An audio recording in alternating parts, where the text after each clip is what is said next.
Liftoff will start in T-.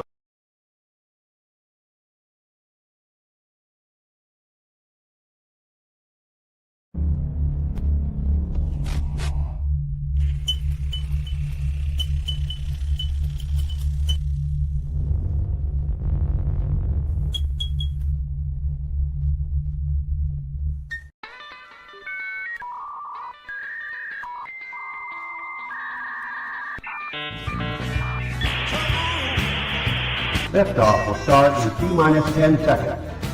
10, 9, 8, 7, 6, 5, 4, 3, 2, 1. We have ignition. It's time! 15 seconds from Game 7 or from championship number 6. Jordan, open, Chicago with the lead! Behind the screen, Harper got a piece of it, it comes off. The Chicago Bulls have won their 6th NBA championship. Tying run at second, 2 out, Palmero over the head of Jenks. Uribe charges, throws, out! And the White Sox have won the World Series. To the far side around the 8-yard line to Hester. Under it and to the middle at the 15, to the 20, breaks free of the 25 to the 30, to the outside, 40, midfield, 40, 30 of the coast, 20, 15, Hester 5. Oh!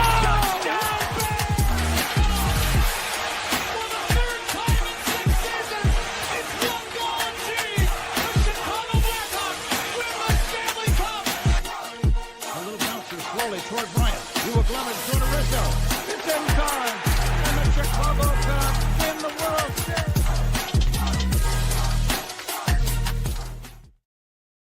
What up, what up? Welcome to ShawnSierraSports on Sports Zone Chicago. I'm your boy, the SuperBack, Shawn Sierra. Thanks for tuning in. If you're watching us on Facebook Live, well, then I guess you found us on Facebook. And if you're not following me on Facebook, what? Come on, go to Facebook, type in Sports Zone Chicago, click the like button, and now you're following Sports Zone Chicago. Excellent. If you watch this on a YouTube channel, excellent.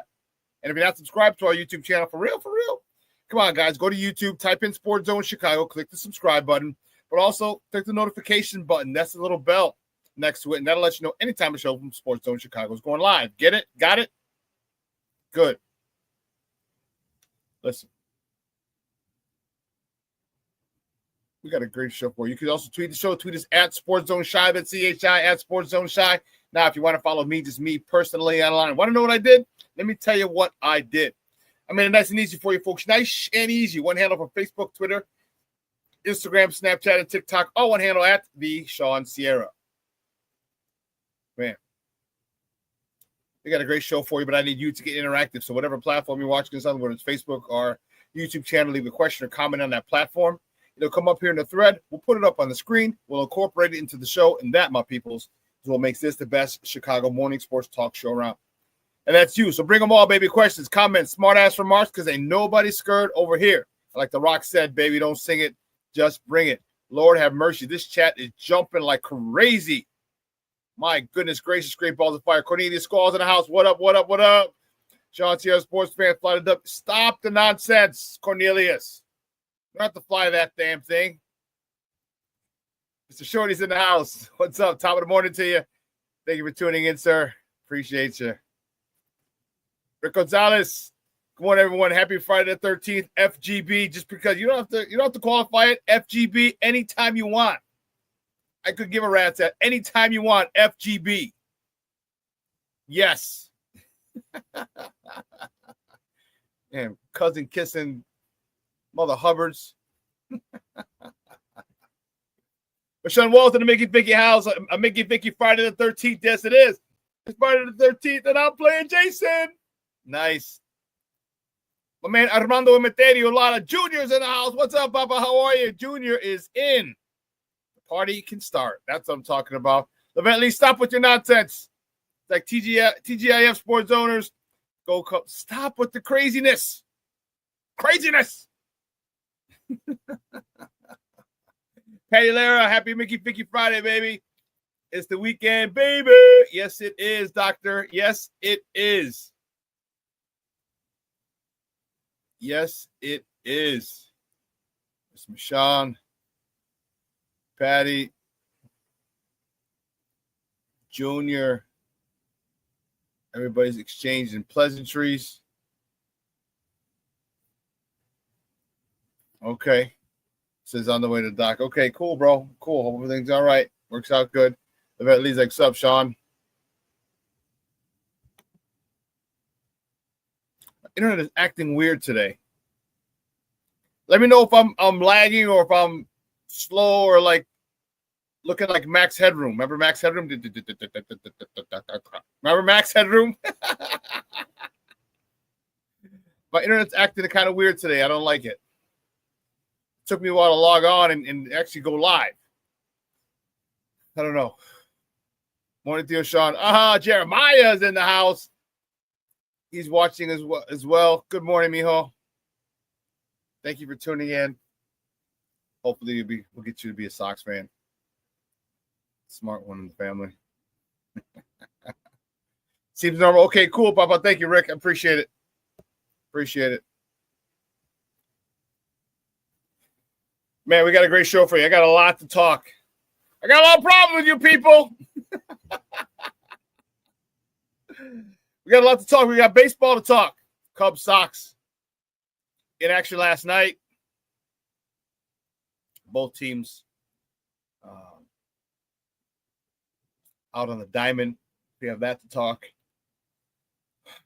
Chicago Sky. Got that to talk. We also have some Bears to talk. There's an issue. None of the Bears' 3 second-round draft picks are signed. And there's a big reason why. We're going to talk about that today. This could change the landscape of the NFL moving forward. It could. It really could. And it probably will. And I'm okay with it. All right? I am okay with it. You know, because you know me, I'm a player's first guy. All right? I was a player myself. And anything that benefits the players, cool. I'm down with. I am down with. Okay? I am down with. So we're going to talk about that as well. The NBA Finals are resumed tonight. Fired up about that. I want to see what you guys, listen, I want to have a little more interaction. I want to see what you guys are doing this weekend. It's a Father's Day weekend. You guys have any Father's Day plans? Let me know. Okay? Or they're gonna make you grill. You gotta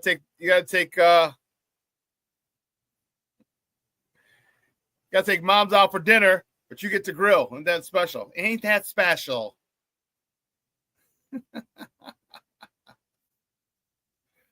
But yeah, let me know what you guys are doing for Father's Day.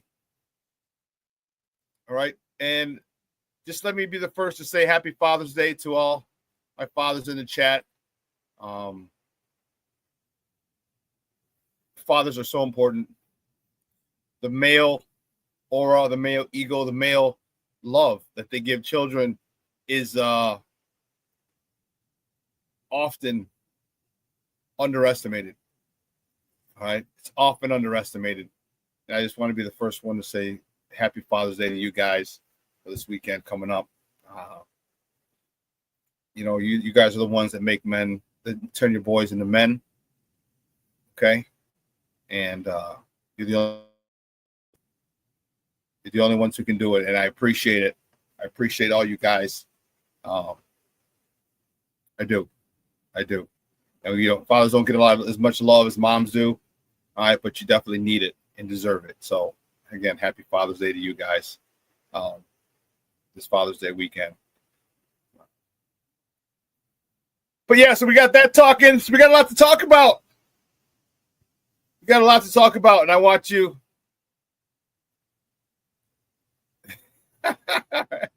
Rick. My sister does her famous spaghetti and meatballs on Father's Day. God forbid she actually cooked Mexican food. Why don't you suggest it, Rick? Or is that what?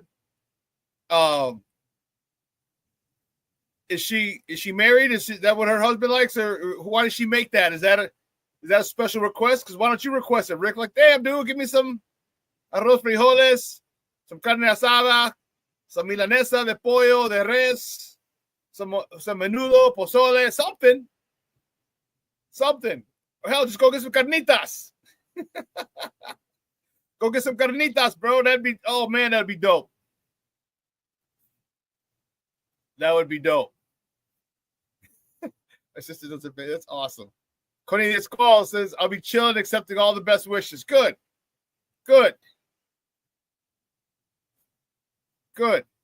As well you should, Cornelius. Should. As well you should. Rick says, she doesn't cook Mexican food good. But the spaghetti and meatballs are a family favorite. You got no one to learn? No one to learn from? Man. That is funny. Rick, that is funny. Okay.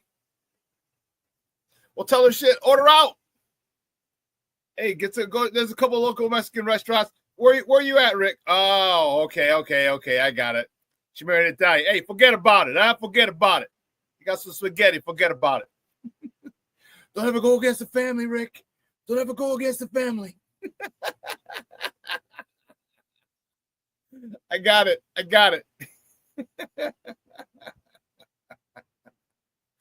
You're an Italian guy, huh? Okay. Enough said.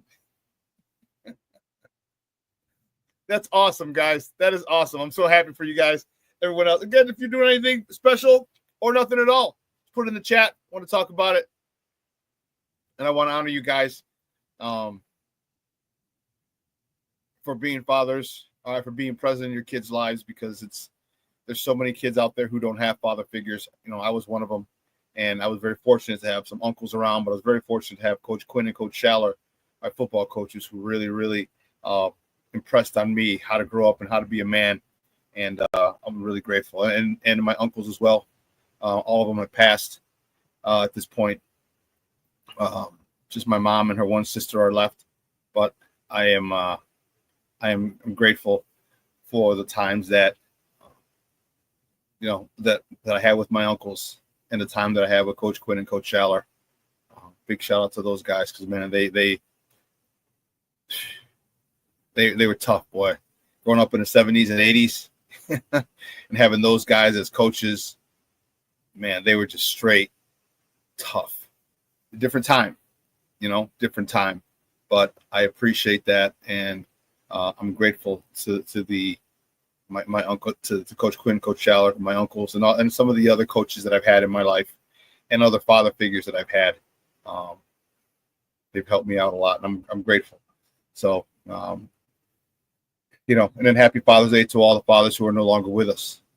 Okay, I'm sure especially if they were in your lives, there doesn't go a day that you don't think about them, because you know how important they were in your lives. You know how important they were to you. Fathers are so critical. Fathers create. What fathers do is they take women, they create accountability with women. Okay, they do, and I love it. And they raise boys. They turn boys into men. They teach men that, listen, it's not easy for us, and they don't make it easy for us, because they realize that when you get out in the real world, it's how it is, and you need to be prepared. All right, and that's why they're so valuable, and that's why all the fathers out there, I have the utmost respect for you. Especially if you're just constantly in your kids' lives and to the point where they hate it. Believe me, they will be grateful. They will be grateful that you're, in their business at this stage of the game. So, again, happy Father's Day to all you guys this weekend. I hope you guys have a great one. Hope your families take care of you and spoil the hell out of you. I do. Get Pops a cigar. If you're a cigar smoker, get Pops a cigar. Get him a drinky drink. You know. Julia, that's funny. Old Spice deodorant every Father's Day for my pa. That's awesome. He's an old school pimp. He's an old school pimp. That was it. Old Spice was the shit. Yes, I would do that. We meet for my father. I'd meet up with my father usually for Father's Day, growing up, and then we would always, and that was so I would get him too. Old Spice deodorant.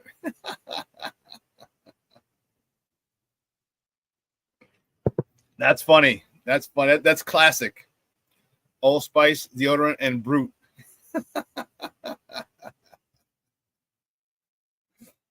That is classic. That's really classic. But I'm excited. This weekend's gonna be fun. It's gonna be warm.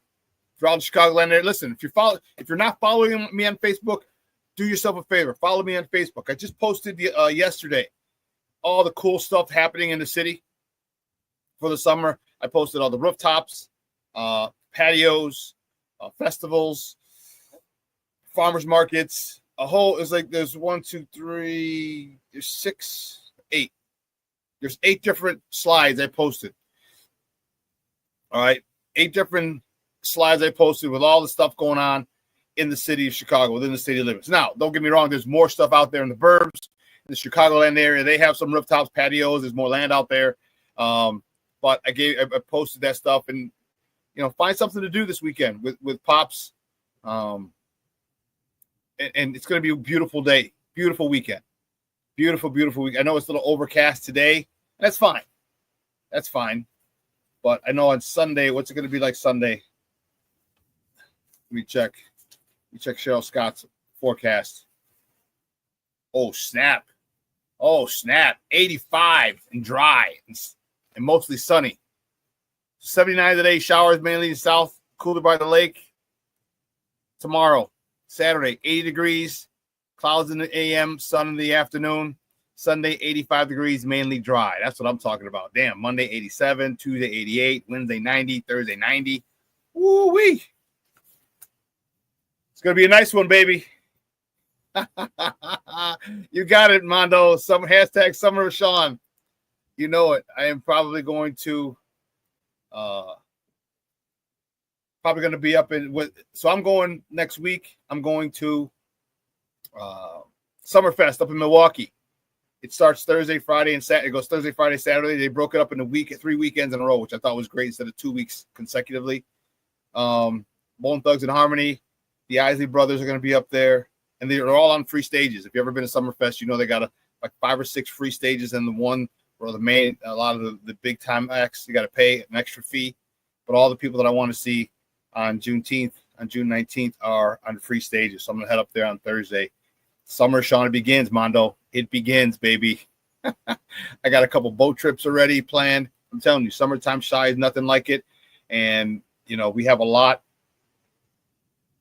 of sports to talk about. Our baseball team, the Sox. My main goal for them is to win 63 games minimum. All right, get us out of the 100 losses. Because listen, if we win 63 games, that means we will have a jump of over 20 wins from last season. I don't care what situation it is, a 20-win improvement in a baseball season, a 20-win improvement from one season to the next is huge. That will signal a definite redirecting of this organization. Okay? Because we could win 20 games and still have 100 losses. We had 121 losses last year. So we need to win 63 games to cap that loss at 99. If we win 63 and 99, I'll be happy as a pig in slop, because that means our organization is moving in the right direction. They're doing a lot of good things right, and I don't know what pace we're on. Okay, but we're definitely further along, and if we keep playing the way we're playing, we're going to get better. The Sox are going to get better. The Sox are going to be able to. Sox are going to be able to break that century mark, and man, we need it. We need it. I just saw it. Oh, wow. I just saw it, Mondo.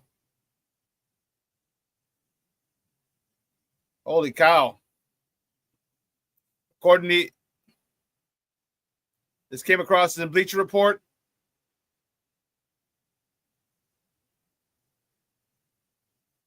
Wow. It doesn't say who he's for.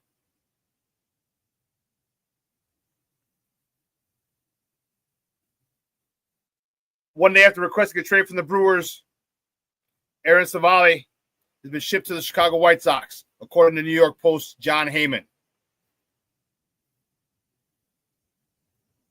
Wow. Okay. All right. Yeah, Aaron Savali. It didn't say Andrew Vaughn yet in this article, but I'll look on Twitter and I'll see at the break. Let me see Jeff Passan.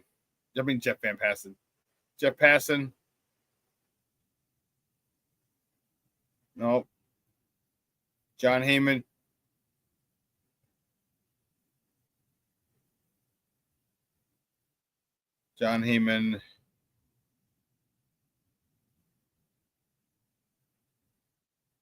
Man.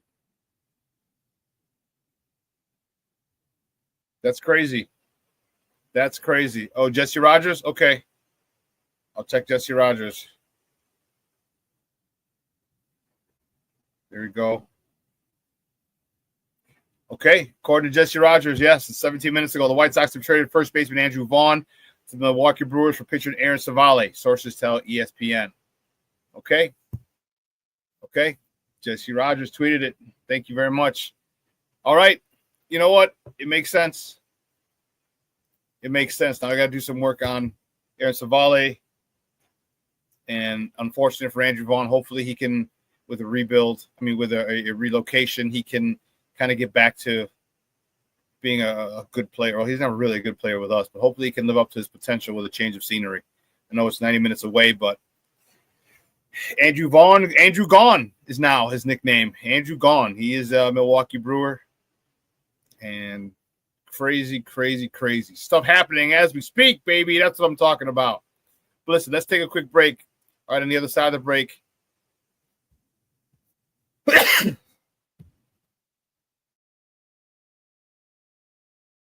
get to top of the morning topics, and we'll talk about this trade. So don't go anywhere, folks. Keep it locked right here. Shawn Sierra Sports on Sports of Chicago.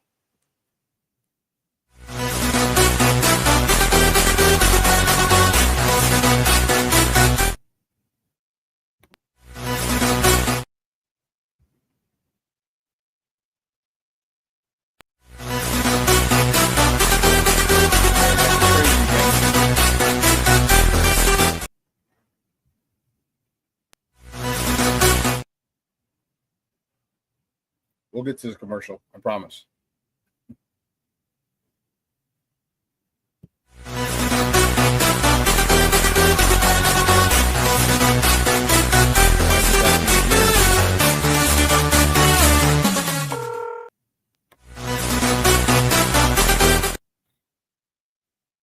My goodness.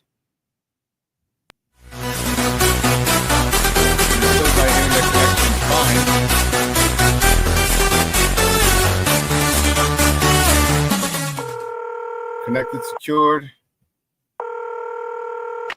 911, operator 901. Where's the emergency? 127 Brymere. Okay, what's going on there? I'd like to order a pizza for delivery. Ma'am, you've reached 911. This is an emergency line. Large with half pepperoni, half mushrooms. You know you've called 911. This is an emergency Do you line. know how long it'll be? Okay, ma'am, is everything okay over there? Do you have an emergency or not? Yes. And you're unable to talk because... Right. Okay, is there someone in the room with you? Just say yes or no. Yes. Okay, it looks like I have an officer about a mile from your location. Are there any weapons in your house? No. Can you stay on the phone with me? No. See you soon. Thank you.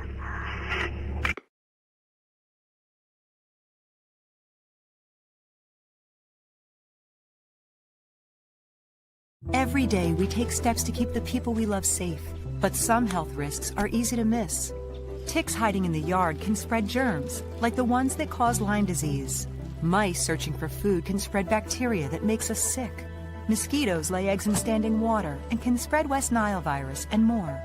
Cockroaches are drawn to water in the home, leaving behind allergens that can trigger asthma attacks. Common pests can threaten our health. Learn how to protect your family at pestworld.org. When I'm flying, I put my helmet on, my visor down, my mask up. You don't know who I am. Whether I'm African American, Asian American, Hispanic, white, male or female. You just know I'm an American airman kicking your butt.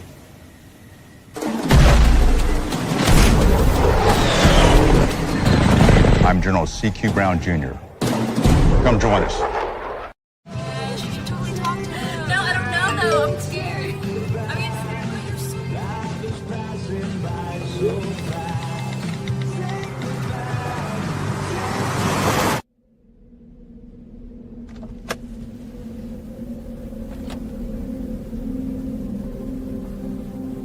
Do you know that you're in my lane? No, not at all. Are you not paying attention? Are you texting? I was just checking in with my mom. I was telling her that I thought we'd be home by 6. It's okay. There's enough time. Just pay attention. I'm not even halfway through my text. There's no way. I'm not even going to look up. My babies are in the car. You have to pay attention. It's just supposed to be a quick text. I'm so sorry.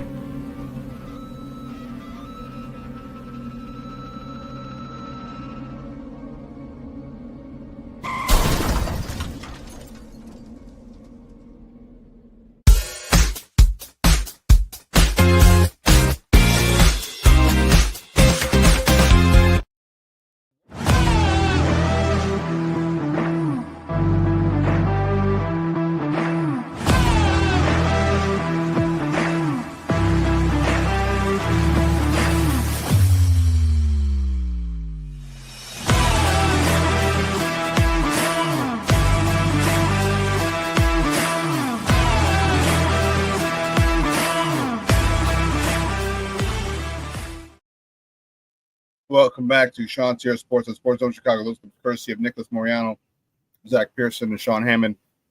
Bears training camp last week. Those are the boys, man. I'm excited. I'm really, really excited. But let's get to it. I was gonna continue talking about them, but we'll have that in a minute. Let's get some morning, guys. You know how we do. The first segment of every show was called Top of the Morning. It won't come just when you want it.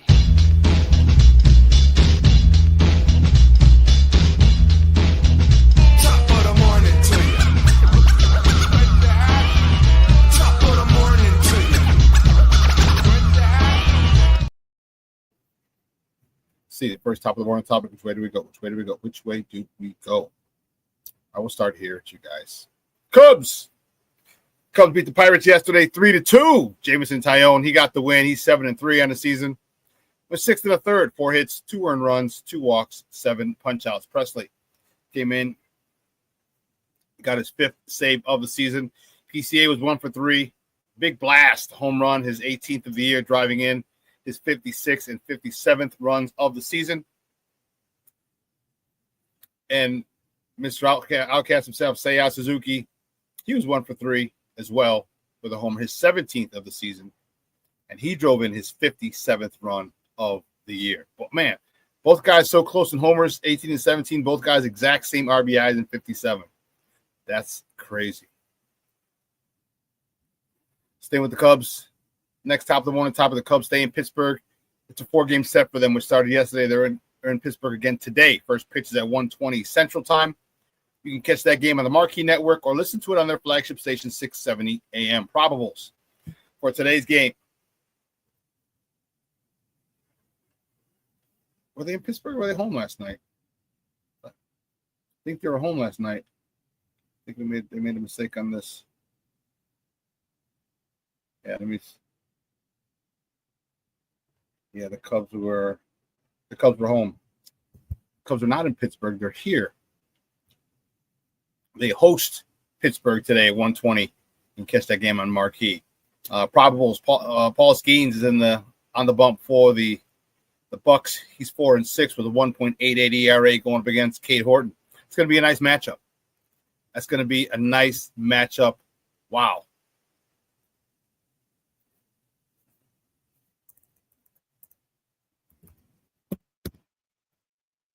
There we go. I had to fix that. Oh, jeez. Now it's going to scroll forever and ever and ever. Amen. Anyway, the Cubs are at Wrigley today, and it's going to be a nice day. All right. Good day to if it's a Father's Day weekend, it's a good day to get out there and spoil dad with have him play hooky from work, go to the Cubs game, sit in the bleachers, have some beer, act a little crazy. All right. Moving on to the next top of the morning topic. The White Sox, my good guys from the South Side, they fall to the Astros 4-3 yesterday. Just couldn't make it. Davis Martin was on a bump. He got the loss. He's 2-7. He went 6 innings, 7 hits, 4 earned runs, 2 walks, 5 punch-outs. Miguel Vargas was 3 for 4 with 2 doubles, the 16th and 17th of the season. He had a triple, his first of the season. All right, Edgar Carroll, catcher, 3 for 4 with 2 RBIs, his 15th and 16th of the season. And Talkman was 1 for 2, a homer, a big blast, his 4th of the season, driving in his 12th run of the year. The White Sox, they stay in Texas. The next top of the morning topic, they stay in Texas and they take on the Rangers tonight. First pitch is at 7:05 p.m. Central. You can catch that game on Chicago Sportsnet or listen to it on their flagship station, ESPN 1000. The probables for tonight's game for the White Sox, the good guys, Adrian Hauser, the newly acquired Adrian Hauser, who's 2-1 with a 1.48 ERA, is going up against, to be determined, it hasn't been determined yet, who the Texas Rangers are going to trot out on the bump. I checked a couple places, checked the newspaper, I checked ESPN, I didn't find out who so it'll be probably a game time decision, or right before the game is when they're going to let them know. But the White Sox lost yesterday. They lost the series, but they finished the regular season series with the Houston Astros tied 3-3. Okay, tied 3-3. And I know it's not a great record, but when you're getting destroyed by teams like we did last year, 500. If we stay 500, holy cow. Woo-wee. You talk about a massive improvement that would be if we could just play every team 500. That'd be crazy. Came out of this with a 500 record. That would be nutso. I'm not saying it can't happen. Believe you me. Teams get on a run. Teams get hot. Pitchers get hot. Hitters get hot. And the White Sox could go on a run. They can start taking 2 or 3, 2 or 3, 2 or 3, 2 or 3, 2 or 3. They could pull what the Cubs did. Maybe win 3 or 4 or 5 series in a row. Okay, with the type of ball that they play, it's possible. Now, feasible? Yeah, I don't know if they'll win 5 or 6 straight series. But they have the capability because they're able to manufacture runs. Their ability to manufacture runs is why I give them that. And then they don't quit. You get big guys coming up all the time with big hits, different guys, not the same guy every single game, which is awesome. And you have guys who are willing to sacrifice for the team. I love it. I love it. I love it. What the heck happened here? Sorry, something on my shoe.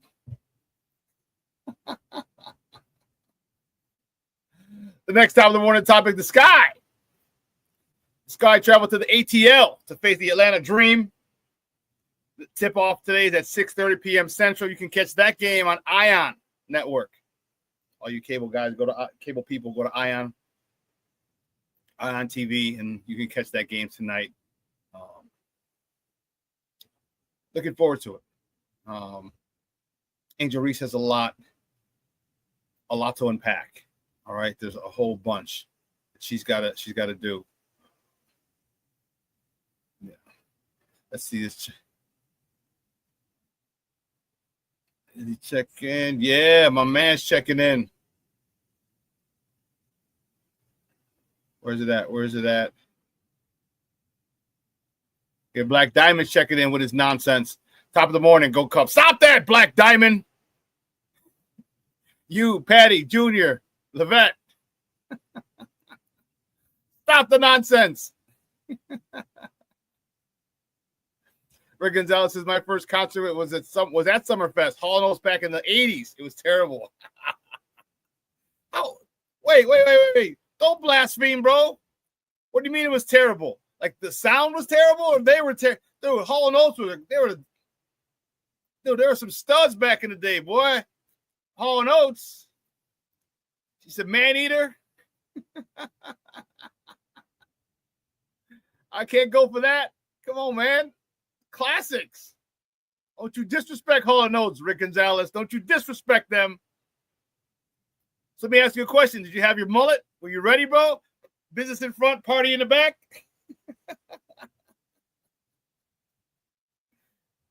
Don't you dare disrespect Hall & Oates, baby. He's like, not my cup of tea. Okay, I get it. All right. Okay, I get it. Black Diamond, I got you, bro. Oh, man, you know I'm messing with you guys. I love it.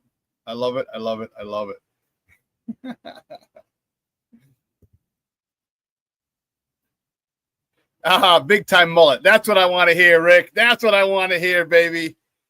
Business in front, party in the back, baby. That's what I'm talking about.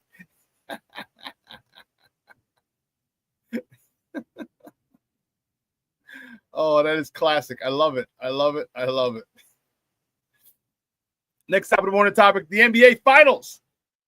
Resume tonight with Game 4 down in Naptown in Indianapolis.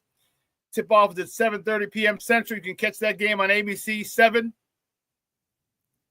Indiana leads the series 2-1.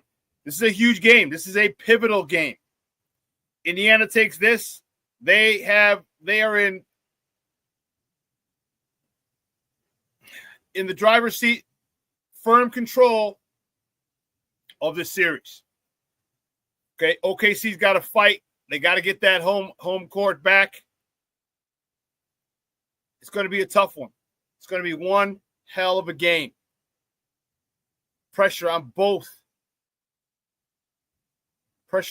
teams. Huge game. Indy's looking to go up 3-1. OKC's looking to tie the series, regain home court advantage, and make it a best out of 3 with 2 of the 3 games at OKC. This has been a great series to this point. And it's a shame because a lot of people probably aren't watching. All right. I just think that it's a great series to watch. Again, and I say that with a grain of, tongue in cheek or not tongue in cheek, with a grain of salt, because I don't like the style of basketball that both teams play. Threes. I hate it. But that's where we're at.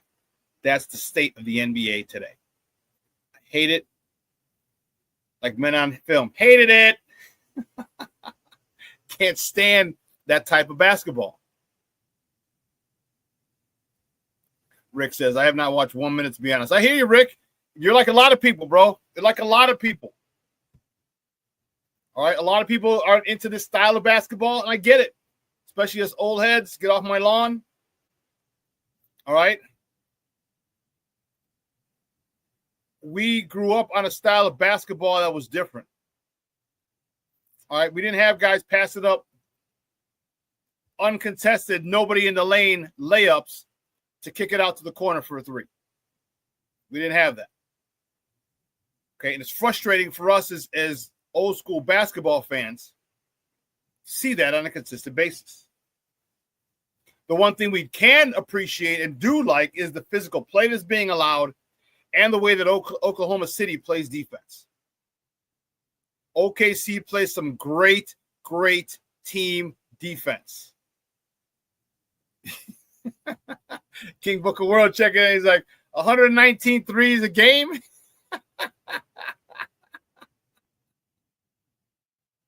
What? Crazy, man. Crazy. Cornelius says, as much as I hate the Pacers, I think they have OKC's number. We'll find out.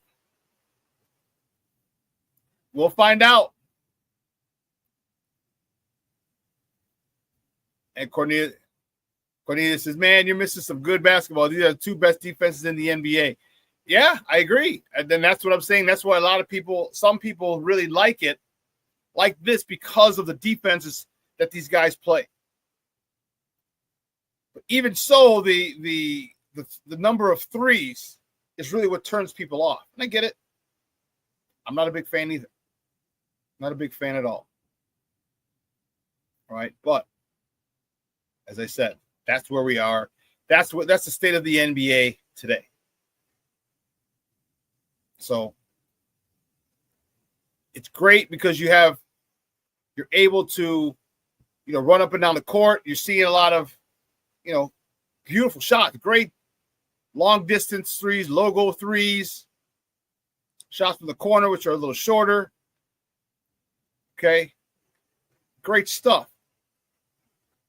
But to the purists, and a lot of us old heads, that inordinate amount of threes is a problem. It's a big Mickey-Ficky problem. All right, the mid-range is gone. All right. These guys are shooting threes like crazy, but can't make free throws. Shooting 70% from the free throw line. Like, how are you shooting 70% from the free throw line? Or less? They're free. You sit there and practice for hours and hours and hours behind the arc, and you don't practice hours and hours and hours from the free throw line. Make it make sense. You don't get free three-pointers most of the time, but you can get free throws. It's just frustrating. It really is. It really is. Next top of the morning topic, the Bears. Bears have left, or most of the people have left Hallis Hall. Caleb Williams, Roma Dunze, some of the bottom of the roster guys have stayed as well for this week. As I said on Wednesday, it really upped my respect for Caleb and for Rome, knowing that they're not in the same offense they were last year, and any connection they had in that offense is done. They need to be able to connect in this offense. They need to be on the same page in this offense. And so for them to stay speaks volumes for the type of their football character. All right, and I love it. But the Bears still have not signed any. It's 3 of their second-round picks due to a situation with the first 2 selections of the second round. This is the thing that I wanted to talk about that I mentioned in the opener. There's a big shift going on here in the NFL. Big shift. Okay. First 2 selections in the second round. UCLA's linebacker Carson Schweisinger and Iowa State wide receiver Jaden Higgins. Both received fully guaranteed contracts. Okay. That's a rarity for second round picks. Almost a never. Okay. They're just starting to do it with all the first round picks now. All right. 1 through 32. That's happened in the last couple of years. And what this is doing is just putting a premium. The owners aren't going to like it.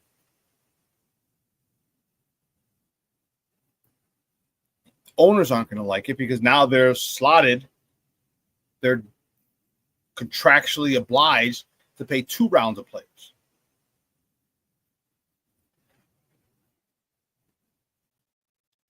This is the issue. Okay. These two guys got. So these are the top two players in the second round. So everyone else wants to fall in line. I believe it's gonna take a while, and the only way it's gonna happen. Let me finish my thought. I think it's gonna take a while to sign all these second round picks. Yeah, 30 of the 32 are unsigned because the other 30 want fully guaranteed contracts. So number 64 wants his contract guaranteed just like number 33, the 33rd pick, and 33rd and 34th pick who got theirs guaranteed. And that's a big shift. That's guaranteed money that the owners have to pay out. So if this guy is a bust and it's 4-year deal and you cut him after 3, guess what? Too bad. You're still on the hook for his 4th year. And that's what the owners don't want to play. And this situation is going to come up in the next CBA. When is the next CBA? Let's check it out. It's NFL CBA negotiation. Oh, damn.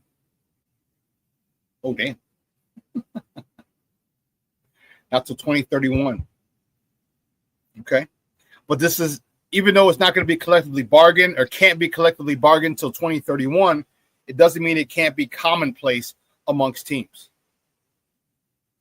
It doesn't mean it can't be commonplace. So you're going to start seeing this happen. And at that point, we're in 25, 26, 27, 28, 29, 30, 31. 6 more years.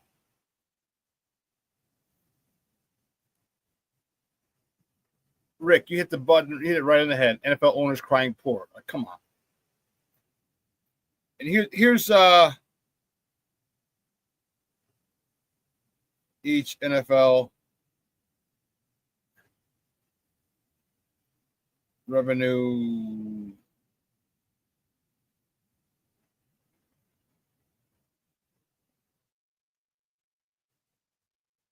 yes. Okay. Here's what they're complaining about. In the 2024 NFL season, each team at the end of the broadcast, at the end of the year, each team, because you should know by now, if you watch me, that the NFL is a non-for-profit organization. Okay, so they collect all the money, all the TV, all the licensing deals, sponsorships, okay, put it in a big kitty, and they divvy it out at the end of the fiscal year. That number has been going up forever, every single year. In the 2024 NFL season, after that season, each team received $416 million. Come on. $416 million. Oh, no. Are you going to go under a $400 million now? Oh, my goodness. I don't know what to say. Oh, my God, owners, how are you going to – can you pay for your fuel for your private jet? Is that going to be an issue now? $416 million is what they made. After all the bills were paid, all 31 teams, because the Packers don't get it because, 1, they're stupid, but 2, they're publicly owned. So just they're shareholders. So you can split up amongst the shareholders. 31 teams got 31 owners got $416 million. Nice gig if you can get it. And they're complaining about it. But I get it. You don't get to that point in your life being a billionaire by just giving away money. All right? You're negotiating. Who you telling, King Book of World? He says they can only get the special edition yachts, not the limited edition. Yes. Yeah. So people are going to laugh at them at the country club. You don't have the limited edition yacht. You don't have the 125-footer. You only have the 120-footer. Get out of this club.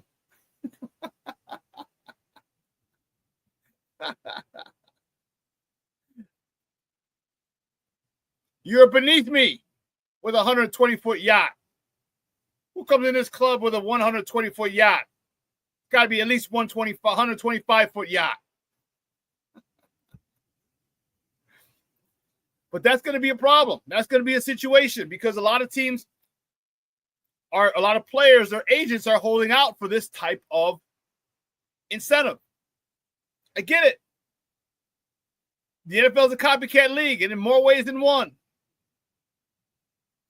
And now the second-round players, they're copying the first two.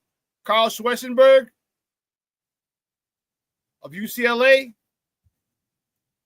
and Iowa State's wide receiver Jaden Higgins.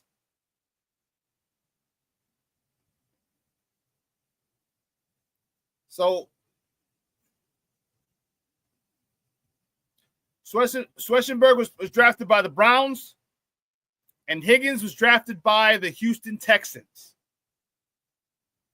So trust me, they're going to, at the next owners meeting, they'll be like, come here, you two. Come here, you two. The hell are you doing? Billionaires don't want to come up off any money they don't have to, especially since they've been able to get away with it for so long, where the second round wasn't guaranteed. Now that it seems like this is a shift, now like, come here, you two. Cleveland. Then we have a team move from you, and we reinstated a team, and you do this to us? Houston, you're an expansion team.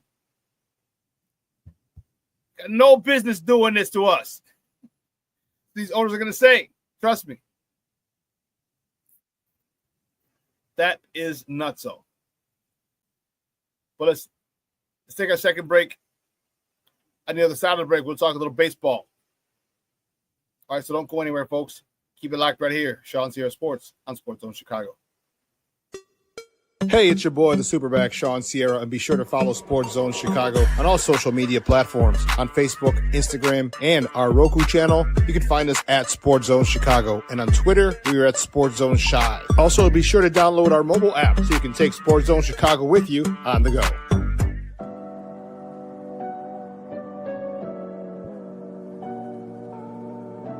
How do you take care of your mind health? For my mental health, I meditate in the mornings. I have my dogs. They're the best. I just find ways that help me just relax. Finding things that make me happy, like being close to my family. I meditate a lot and read books. I have hobbies outside of the game. I'm able to switch off. I'm able to turn my brain off from the game of basketball. Your mind health matters. Your mind health matters.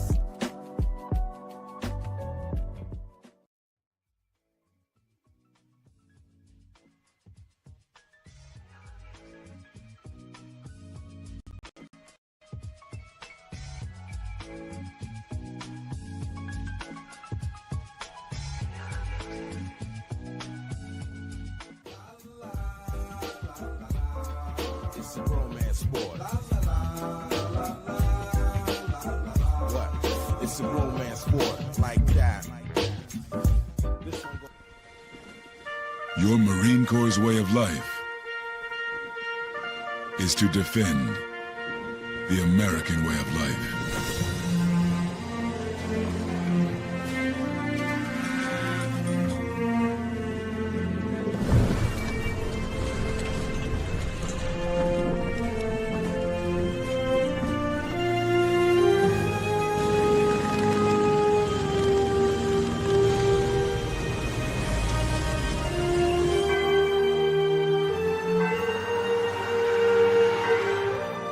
Every day,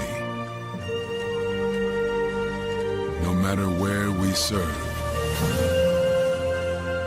we take a stand for our nation, for each other, for us all. The few, the proud, the Marines.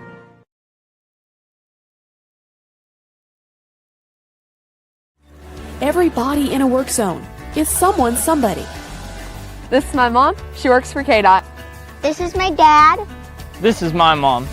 This is my daddy. This is my sister. This is my daddy. This is my son, Scott. He was killed while working in a highway work zone. When you drive through a work zone, drive like a life depends on it. Because it does.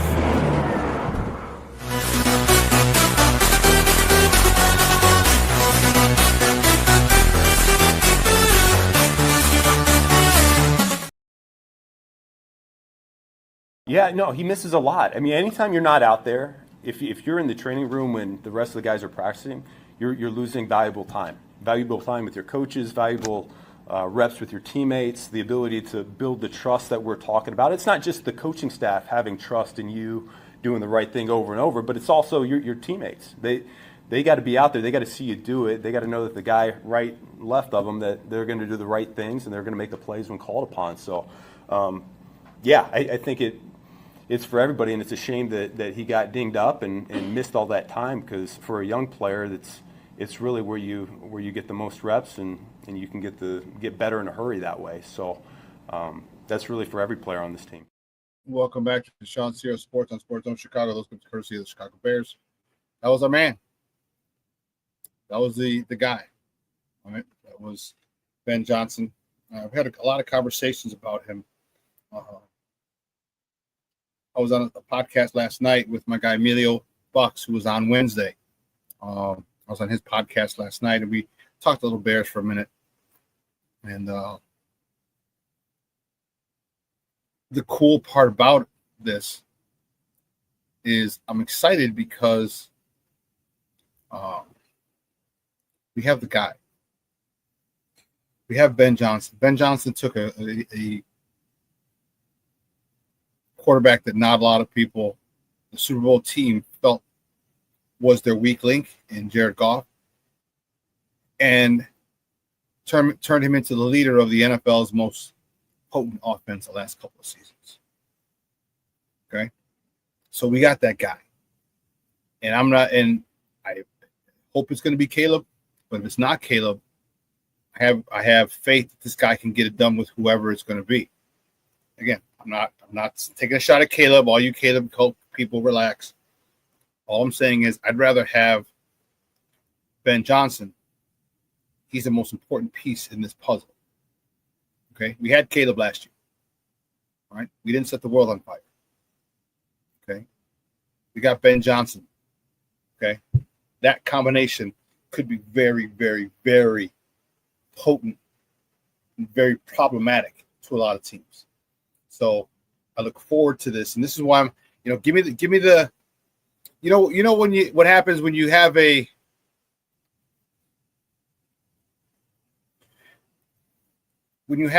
family-run business, and the chef or the baker is not a family member, or they have a falling out, and then the guy with the idea goes and does his own thing.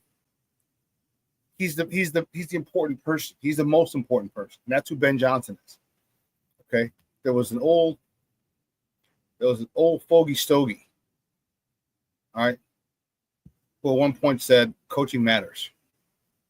Okay. And it does. It really does. And you're going to see how much coaching matters when you see how much better Caleb plays this year. We'll put that in the chat. Rick, it's the more likely to happen. Sweep the Packers, Caleb goes for 4,000 yards, or Montez gets 12 sacks or more. I think the thing that's most likely to happen is Caleb goes for 4,000 yards. That's what I think. All right. I think all of those things are on the table, though, Rick. All of those things are on the table. Those are independent of each other. And I think that those are all in play. And I think that is what has gotten so many of us Bear fans fired up. Okay? We haven't swept the Packers in a long time. Okay? How great was it to go up there and whip their ass on a last-second field goal? I know it's not, but still whoop their ass in their home, in their own backyard. How great was that? Okay. How great would it be? And let's think about it. Caleb had 3,500 yards last year in that shit show. 3,500 yards. Granted, he had a slew. He had one hell of a stable of receivers to throw to. Okay. But he still got it done. He still threw for 3,500 yards. And Montez Sweat, I'll tell you what, I don't know about 12. I'll say 10 to 11, Rick. Because you got some other boys in there now. You got Grady Jarrett, Ode Obenge, or Obe Obenge, Gervon Dexter. We got guys who can help him now. Andrew Billings is another one who collapses the pocket. And let's not forget Hippolyte. I know he's a smaller statured linebacker. But with his speed, you don't think he's gonna be sent a lot? Especially when Dennis Allen likes to send 5. Who else you gonna send? Your fastest dude. Dude who likes to bring the wood. No Diddy. Thumper.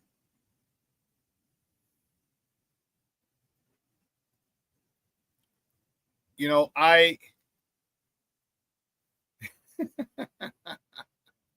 you're a fool, Rick. They seem to like Pedialyte. They do. They do because of his speed. I'm telling you. When you have a linebacker who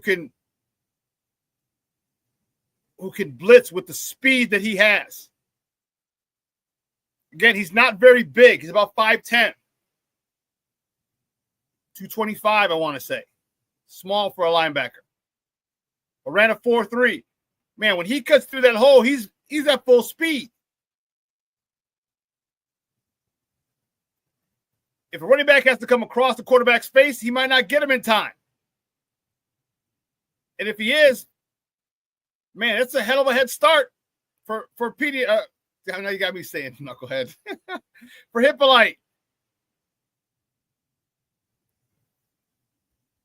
So I don't know if Montez gets 12 sacks. I don't know.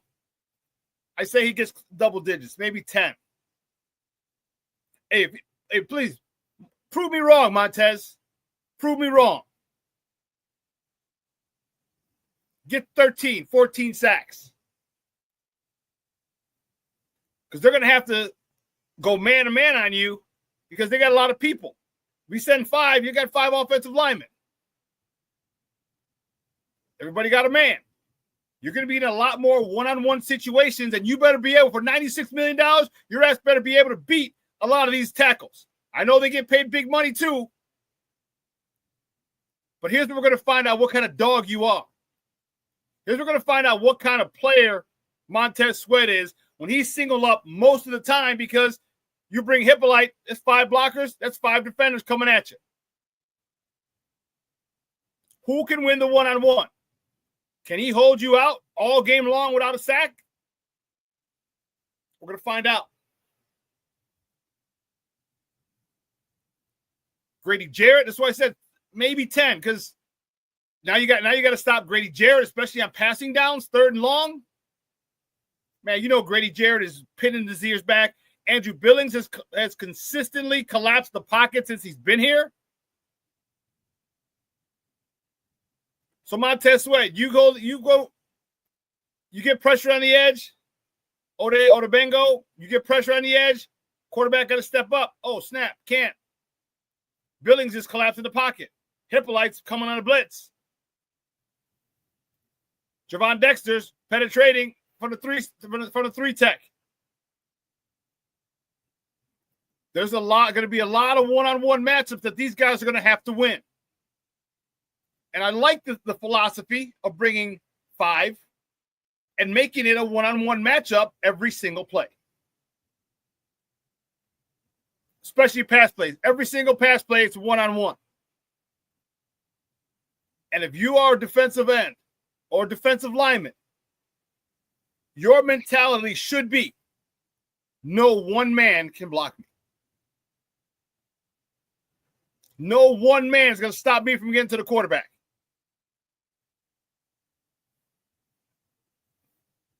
That's the mentality that you have to have as a defensive lineman, especially in this scheme. In this scheme. They're singling you up and they're saying, my 5 are better than your 5. all they're saying.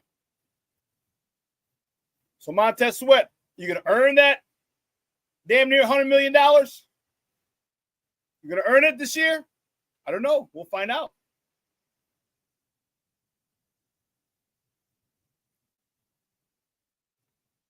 Cornelius, what do you got here? Cornelius says, since I've been watching Ben Johnson's offenses, I can see where Caleb will make his schemes even more dangerous because of Caleb's athleticism. So you mean by his ability to extend the play? Is that what you mean? Is that what you mean, Cornelius? His athleticism to evade the rush, buy time, which puts DBs in a more unenviable situation. DBs don't want to cover for 7-8 seconds. They don't. They can't. Especially when you have scramble rules. You see the quarterback breaking out of the pocket. Short guys go deep. Deep guys come in. The biggest issue with that, Cornelius, is he's got to run. He's got to run. Use his athleticism. Run and get down. Run and get down. Because I'll tell you what's going to happen. If he runs and moves the chains, just give me the first down. If they play good defense, got our guys covered, good zone spacing, and no one's open, run the damn ball. Get up there, get a first down slide, and I'll tell you what, that is going to demoralize defenses. That will demoralize defenses. When you have receivers blanketed and a quarterback runs for a first down and moves the sticks. And not only does it demoralize them, what it does is it gets them more, it fatigues them more. They get worn out because now they got to go at least another 3 plays. Trying to get off the field, and they can't. Rick, you are not that you point on, spot on. If we get that type of pass rush, our DBs are going to feast, and that's the whole thing. You get that type of pass rush where it's 1-on-1, 5 offensive linemen, 5 defensive people coming through. Quarterbacks are going to have to let go of that ball a half second too early or half second too late. If they got to pull the ball down, reset, slide up to the open spot, and then try and throw that ball again, might have missed the window.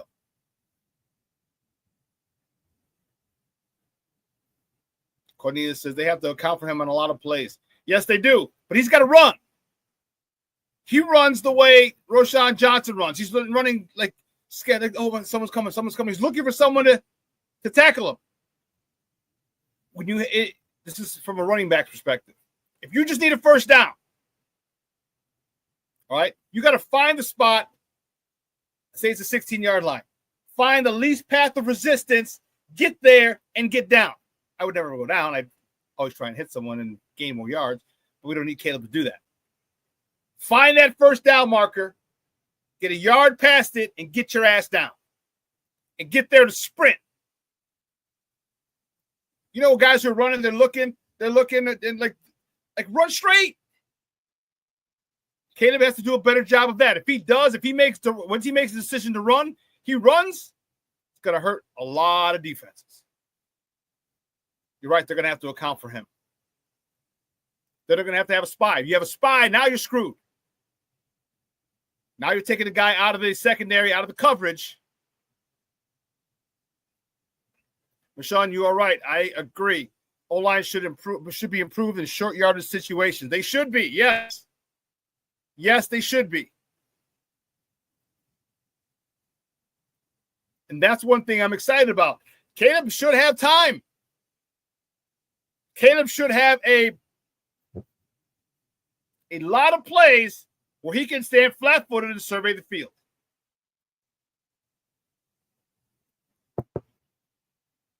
He can stand flat-footed, first read, second read, third read, checked out. First read, second read, third read, tight end, check down. He's going to have plenty of times like that, and that's what we wanted. How many times in our football watching lives did we see Tom Brady back there flat-footed? Flat-footed. As routes developed.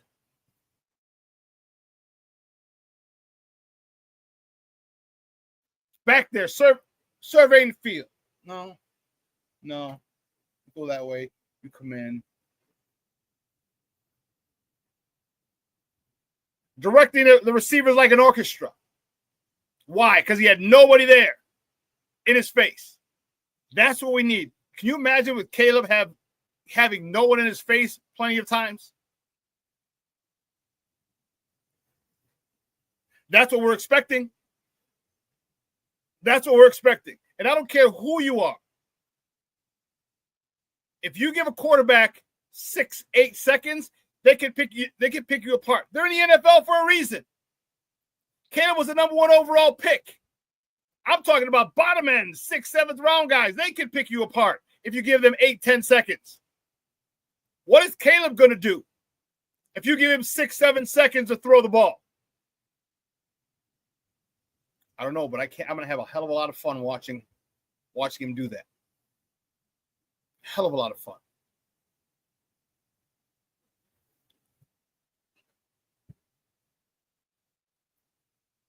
I want to get these second round picks signed, though.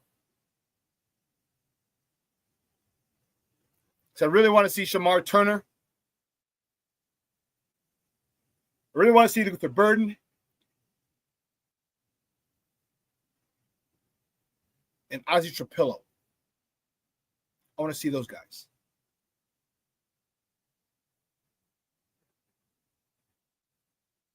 Do anyone else get you excited? Any of the other rookies? I think this is a really nice rookie class. Look, rookie draft class the Bears got. Anyone you want to see? I want to see Ian Wheeler. Remember him from Hard Knocks? Tore his ACL last year. Remember that? That dude can go. That dude got some speed, some serious speed. I think he runs a 4.3. Let me double check.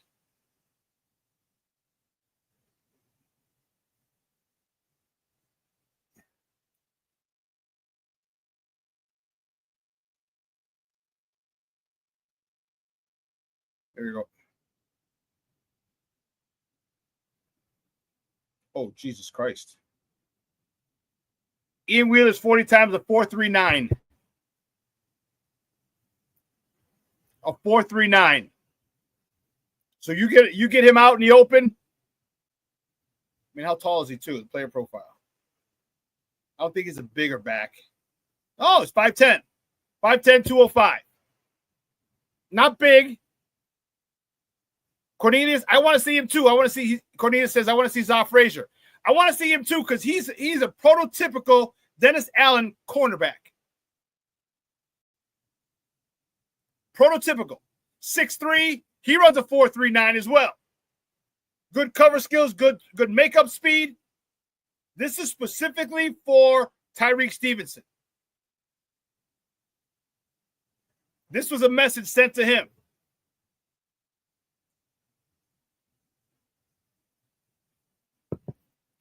Which I think Tyreek Stevenson is going to have a phenomenal year. I really do. A phenomenal year. A makeup from last season, the maturity level that he seems to have ascended to, and the pressure from the draft picks and people behind him. You still got Terrell Smith who wants to play for Minnesota, who's on the roster, who's going to give him a run for his money. Rick says, Ozzie for me. I want to see Ozzie too. If we found our left tackle for the next 10 years, that would be great. Man, I'll tell you what, if we did, dude, the young man is 6'8". There's going to be one hell of a battle in camp Ozzy, Trapillo, Kieran, Amagaji, Braxton, Jones. That is going to be a battle. Michelle says, I don't see that many tall quarterbacks in the NFL. No, that's why he's a unicorn. That's why he's a unicorn. He's 6'3", so you got all these 6'3", 6'4", 6'5" receivers. He can run with them.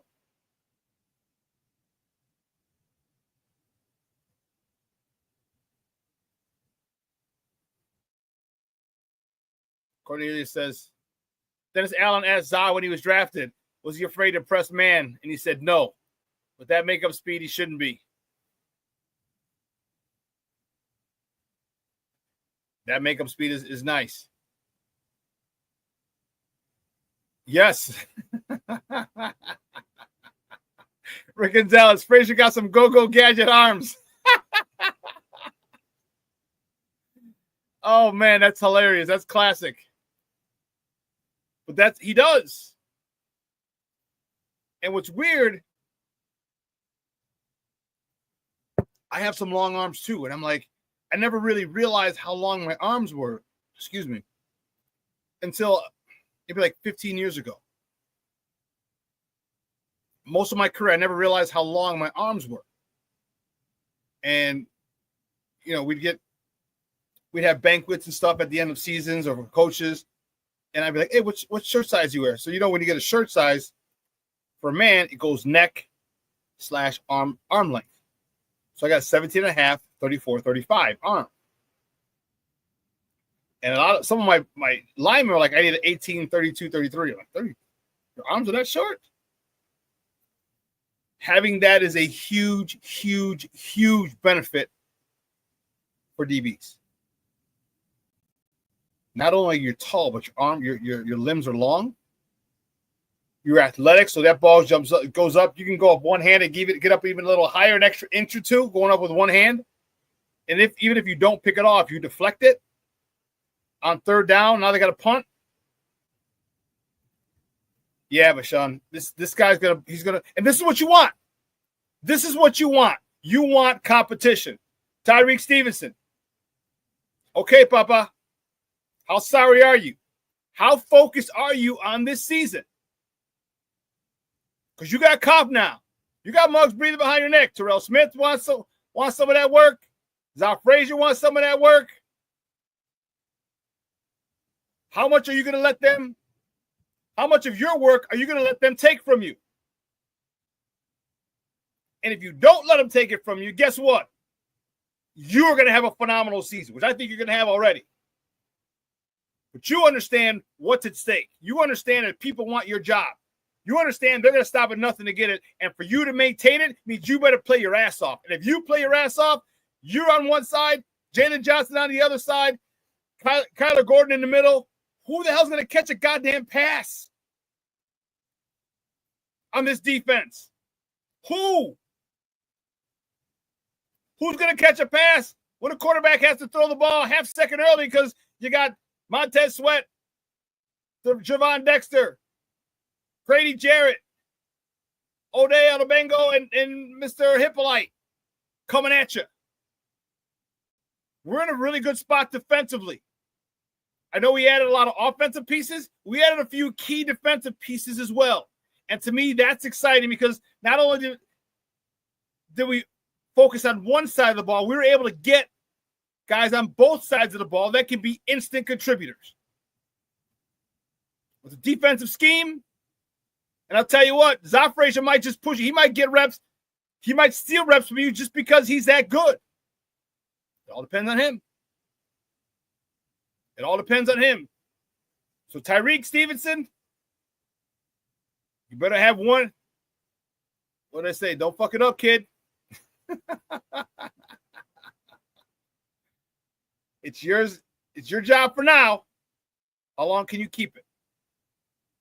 And the thing I love about it is that if they try and they can't unseat him because he's gotten better, because he's felt the heat, guess what? That means if he goes down, which this NFL stands for not for long, if he goes down and he gets hurt, which people can't do. Jalen Johnson missed some weeks last year.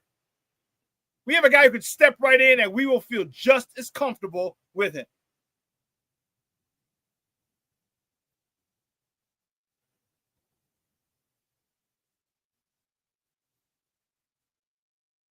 King Booker Will said, I like what Johnson said about being on time, not just for Caleb, but also for the wide receivers.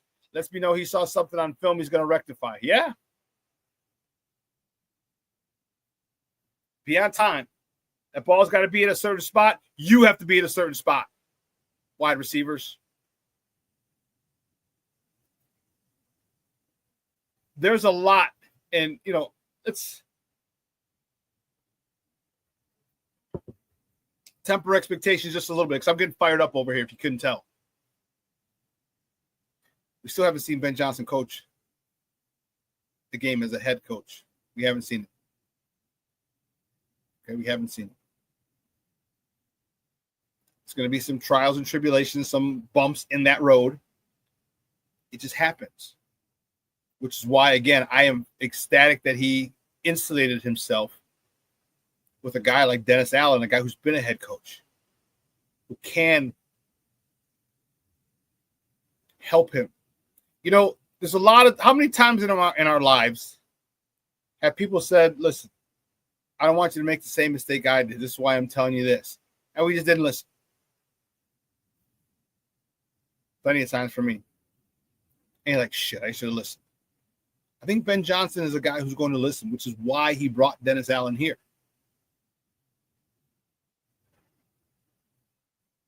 Okay. He's got a Dennis Allen, former head coach, two-time head coach. All right. He's at Air sleeping with the enemy as a world champion play caller. King Booker said all the time, people are like, you just don't listen. Just hard-headed, huh? Just hard-headed, huh, King Booker World? Hey, let me know if you made it to that store, bro. Let me know if you made it to that store. But that's what it's about. Shortening the learning curve. He's got to make mistakes, but minimize those mistakes. Dennis Allen, your job is huge this year. Huge. And I think Ben is the kind of guy to realize that, like, okay, I brought him in. I kind of take him for when he suggests something, I'd probably do it. Probably do it. And I tell you, that's the sign of an intelligent coach, manager, leader, boss. When you hire people who are smarter than you, shows you're smarter than them.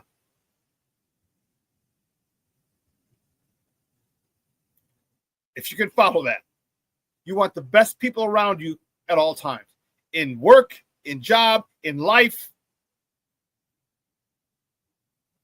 And I think Ben got a really good one in Dennis Allen.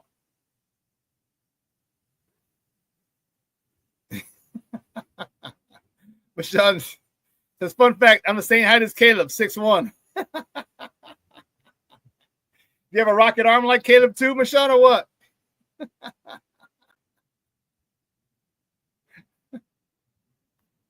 That's funny. That's funny. So the battles that we're going to have in training camp when the guys come back are going to be intense.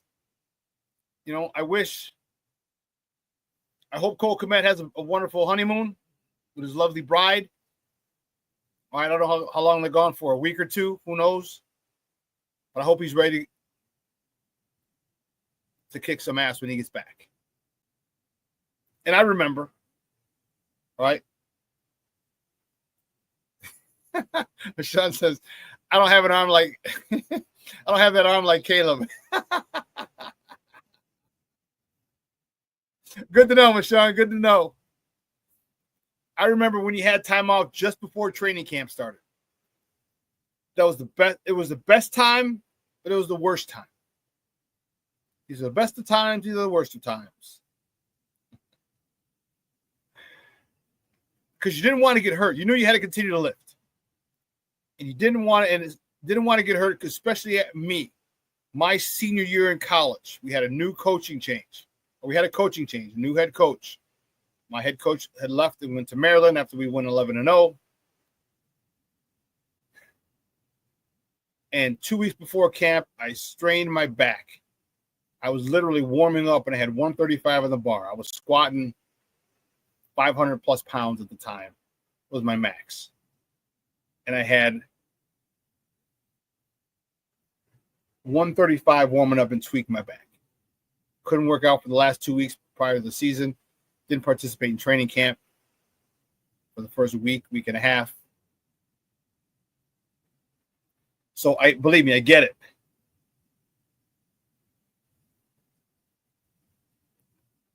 But also that excitement. If you want to go decompress, you want to go on vacation, you want to just put football on the back burner, furthest thing away. And it's tough to do that because you still got to get up and work out in the morning, wherever you're at. Wherever you go to the Maldives, you go to the Dominican Republic, you go to Puerto Rico, you go anywhere. You still got to get your lifts in. You got to you can't lose these last 4 weeks. Believe me, a lot of strength can be lost in 4 weeks if you don't lift.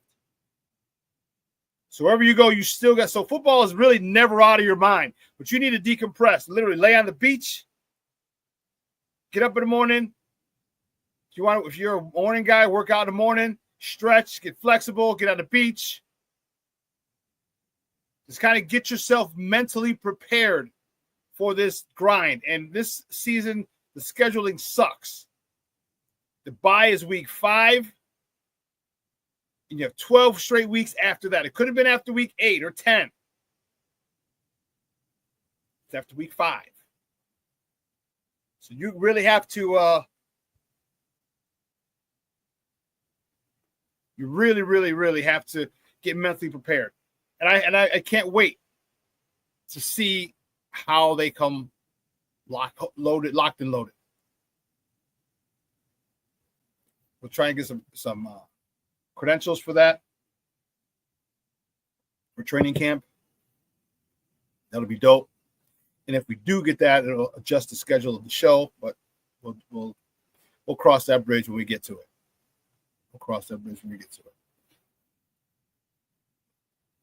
Is there anyone that you're interested in? Who do you want to talk about? Who do you want me to talk about for the Bears? I can't wait. I want Luther Burden signed. It's funny. I want all 3 second-round picks signed.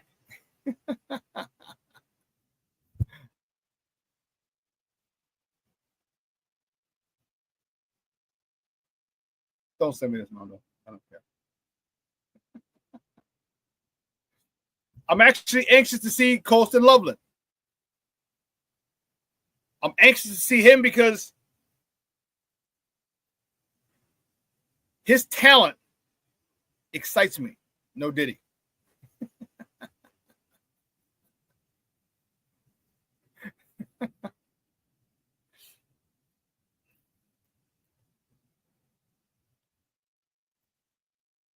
Oh, I sent the info to my aunt. I think she went. I'm going to grandma this weekend, and we'll take her to excellent. Ask 100 million fucking questions, bro. Ask 100 million questions, and they're happy to answer them for you. Good.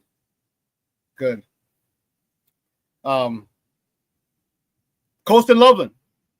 We haven't seen him at all. He's actually able to lift weights now. He's at that stage. Still no contact. He should be ready by training camp. Man, no problem, bro. Appreciate you for that, Shawn, for real, fam. Hey, I appreciate anytime I can help, bro. You know what I mean? I ain't gatekeeping Jack, especially when it comes to our people and our health. All right? I ain't gatekeeping a Mother Hubbard goddamn thing. All right? So, good. I hope it makes a difference. Big time. He seems skinny, Loveland, Rick Gonzalez says. Yeah, he is. But you know what? They're not asking him to block defensive ends and defensive tackles. He is a wide receiver. He's a tight end in a wide receiver's body, is what he is. He's a tight end in a wide receiver's body. Listen, he's going to put on about 15 to 20 pounds by the time his career is over. And he's so tall, 6'5", 6'7". At 20 pounds, it's noticeable, but it won't be a hindrance to him. All right, he's not going to be muscle bound. 15 to 20 pounds for him on that long frame would fill him out a little bit, make it more durable.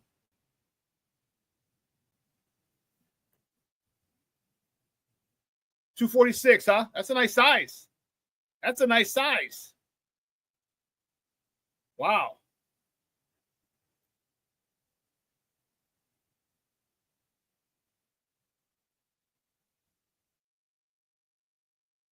So here we go. Oh, he's 6'6", 248. Okay, 246, 240, 248, 6'6". That's a nice size.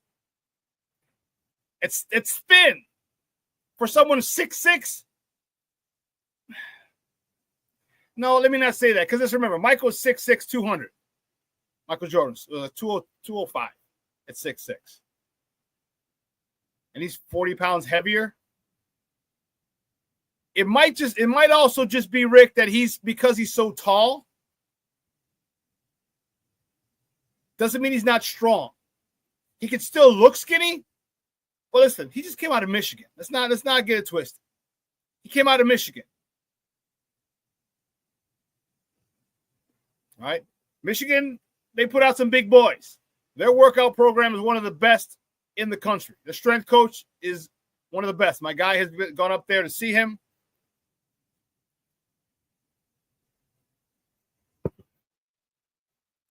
Rick asked the question, Shawn, we don't talk special teams too much. How confident are you in Cairo Santos? And are you happy we retained Hightower to coach? Yes, I am happy we retained Hightower. Okay, and here's why. There's continuity. All right. Coach Hightower is probably going to be able to do most of the same shit he did last year. And because unless Ben Johnson says, I need just this scheme completely changed, because they're going to go over and say what worked, what looked good, what didn't look good. Okay.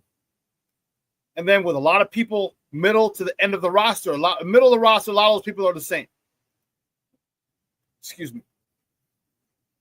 So you're asking a guy to stay with his squad with a majority of the people that he had some success with last year, the last couple of years, really. I think it's a good move. Cairo, I feel confident in him. I know he's more of a line drive, and people, he can get. I'm good. I'm good with him. I'm good with him. I'm good with him.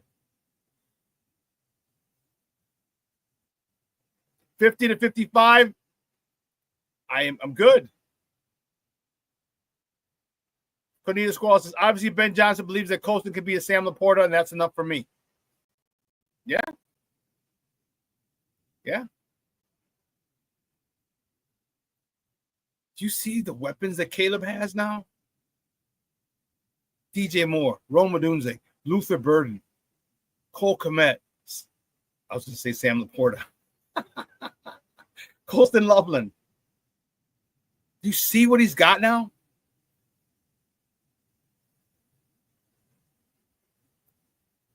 I think that's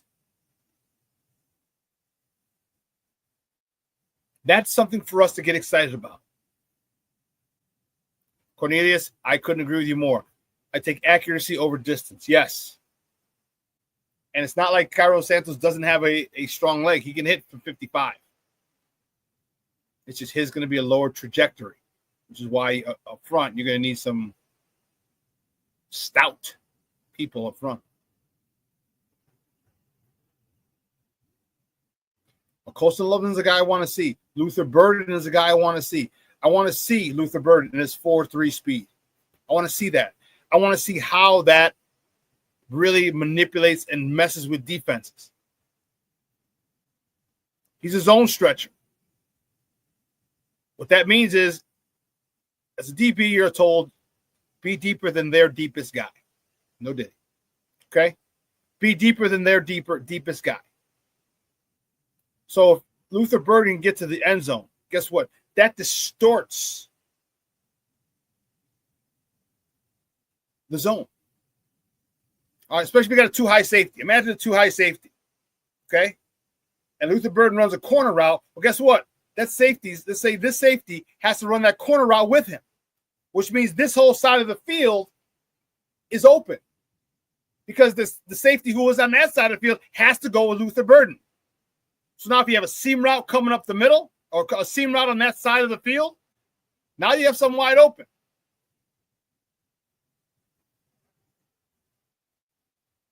When you have a guy like that who stretches the defense, it distorts zone defenses and leaves them very vulnerable. This is why I want to see him.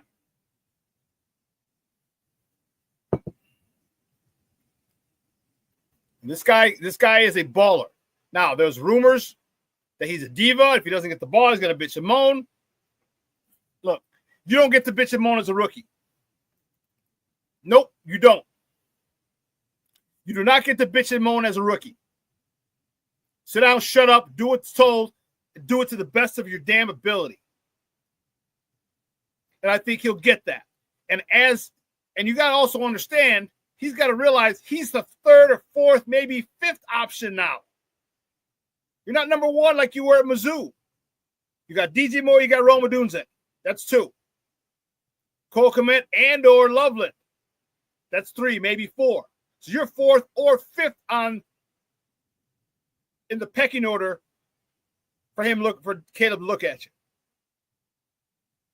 But when he does look at you, you better make it up. Jay Grizz checking in. What's up, Papa? How are you? Thank you for checking in, brother, from down in Tampa. I appreciate it. We're getting some of that Tampa weather today, baby. It's going to be up in about 80. Is that what it says? Cheryl Scott, what does this say, Ma? 79. Right around 80. Beautiful.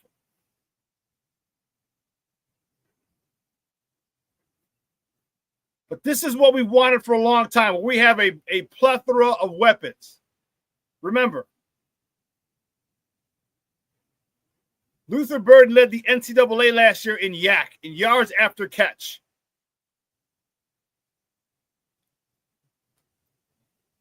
Imagine that, yards after catch. And you've seen the highlights. You've seen him. He's able to stop and start. He's as big. He's about the size of DJ Moore.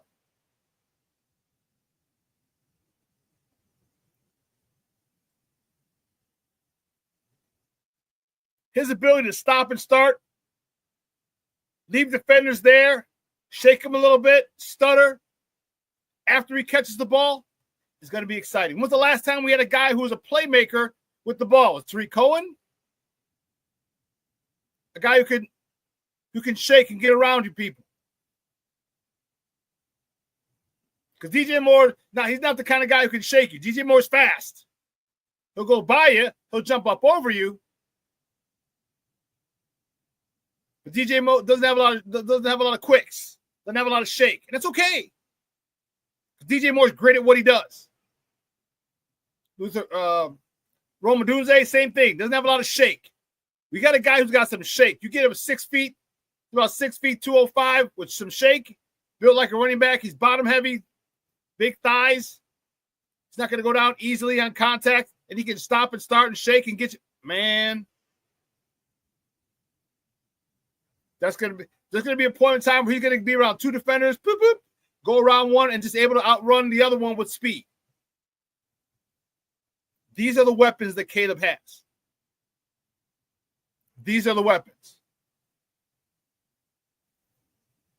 It behooves him to understand it, understand the offense,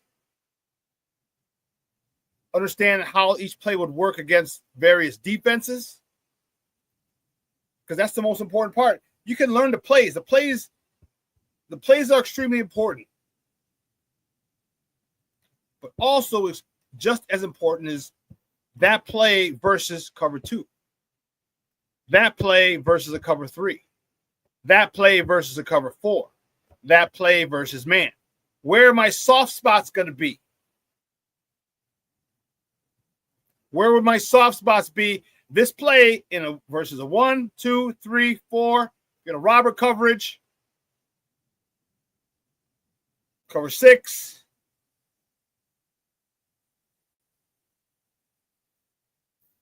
They have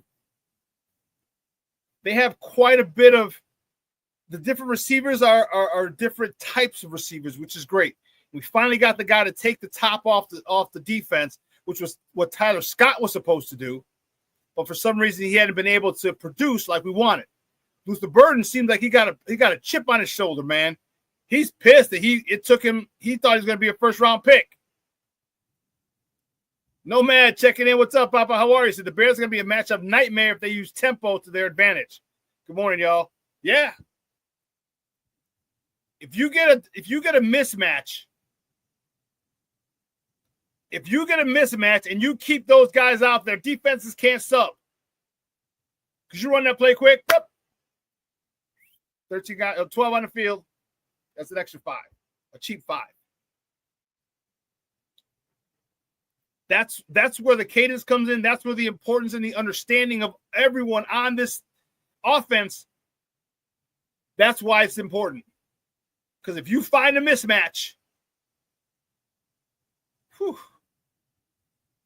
you realize, and I don't mean Luther Burden on a linebacker. I mean Luther Burden on a cornerback who can't cover him.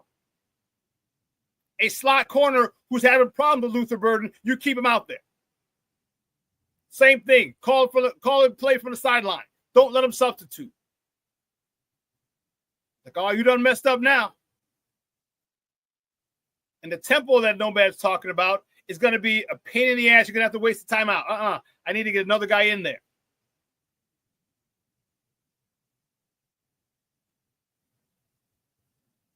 With this, what I really want to see, and this is what I said with Justin. This is what I said with Mitch. Let's get that short game down where he can, I want these slants and curls. Give me these slants stuck on automatic. That's Luther Burden's specialty, Mr. Yak himself. I told you, he led NCAA in Yak last year. Get it to him, let him go. But let's get this short game down where it is unconscious, where you can just do it. It is second nature. You throw the ball, you know he's going to be there, he's there. Because what happens once you get that short game down, now you're extremely susceptible to double moves. Extremely susceptible. Because you've got to bite, especially if they're hitting these slants, first down, slant, first down, hitch, first down. You can't keep giving up 6, 8 yards, 10 yards a pop as a defensive player. All of a sudden, if you're in a zone, you're going to get a little itchy and you're going to jump. So tempo is important. I think, and I think the types of plays that Ben is going to call, and that's going to vary. You got to see how froggy these defensive players are. Sometimes they want to jump routes right away. You get one slant on them, they're jumping. They're jumping routes. Now it's a sluggo, slant and go. It's going to be a but this is going to need repetition, which is why I applauded Caleb for staying when he could have been gone. Rome Odunze for staying when he could have been gone.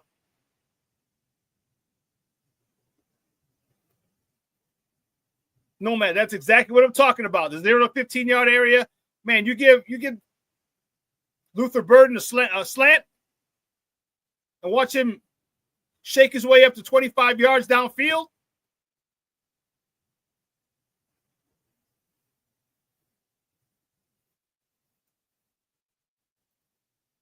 We're in a good spot. We're in a very good spot. And this is all after we shove the ball down your throat, right down your mouth. Big shout out to my guy Hitch. This is all after we run the ball down your throat. Because one of the other guys I want to see, I cannot wait for Kyle Monungai to be the guy you just cannot bring down. I'm telling you, he's Ashton Jency without the speed. And you can build speed. I don't know if you can get to 4.3, but you get him to a 4.5, a low 4.5, a 4.4. With his contact balance, his refusal to fumble. He didn't have any fumbles in college. None. No fumbles. And the way that he pass pros, come on, there's a lot to like about this guy. I can't wait to see it. He's one of those guys that you know he's good, and he seems like Mr. Reliable. Not a big play threat, just Mr. Reliable. Like with him, it'll be a 12-yard drive, and he'll punch it in from the 1. As opposed to Swift, boom, we'll take it to the house from 50, 60 out. Which I'm okay with. I am more than okay with chopping you down piece by piece. Because guess what? It wears on you. Fatigue sets in.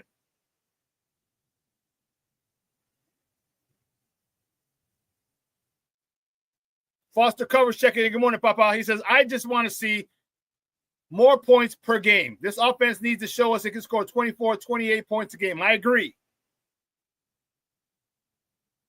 Jay Grizz says, and score in the first quarter. Yes. Score in the first quarter. Put your defense on the offense where now the opposing team has to catch up because you scored early.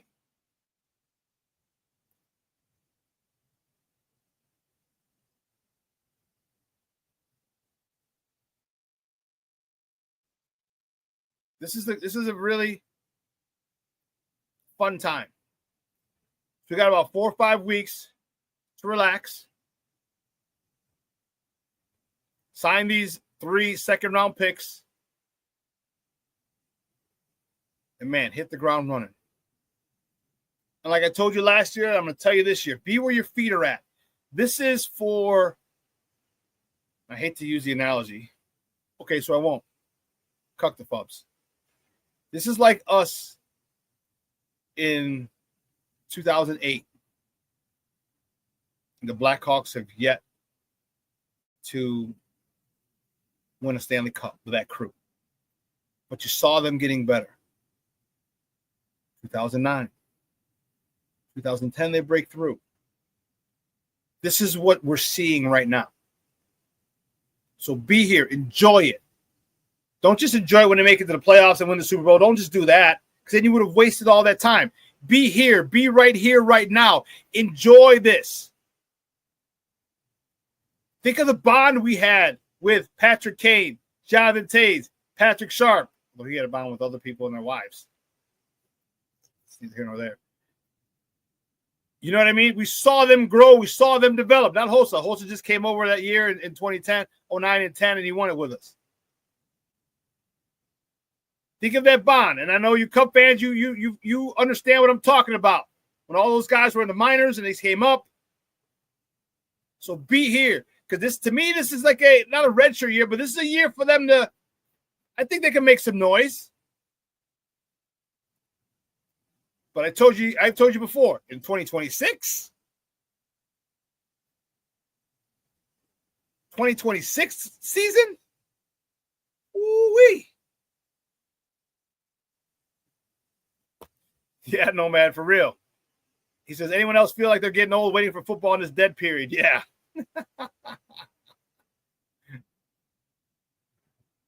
actually got to talk to the old lady now. What do you want to do, hon? There's a street fest this week. There's a patio. There's a rooftop we can go to. But this is going to be fun as we're waiting for training camp. The buzz is going to get, the noise is going to get louder. All right. Be here, be present, and be patient. That's the most important thing. Be patient. I know we don't have a lot of it because we've seen. All right. They screwed up Justin. They screwed up Mitch. Screwed up Jay Cutler. But I think we got the guy now.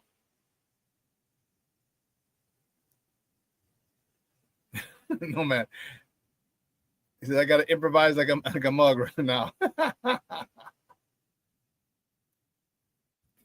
Hey, you watch, don't you blaspheme on here, Mondo. Said we have winning baseball in Chicago from the good guys. No, the Sox are the good guys. Remember that. You guys are the lovable losers.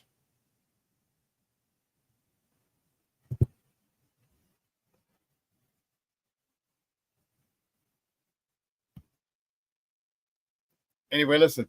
Guys, 2 hours has come and gone. Booker Will, you are a damn fool. Now I got to pretend I want to watch Tyler Perry with her.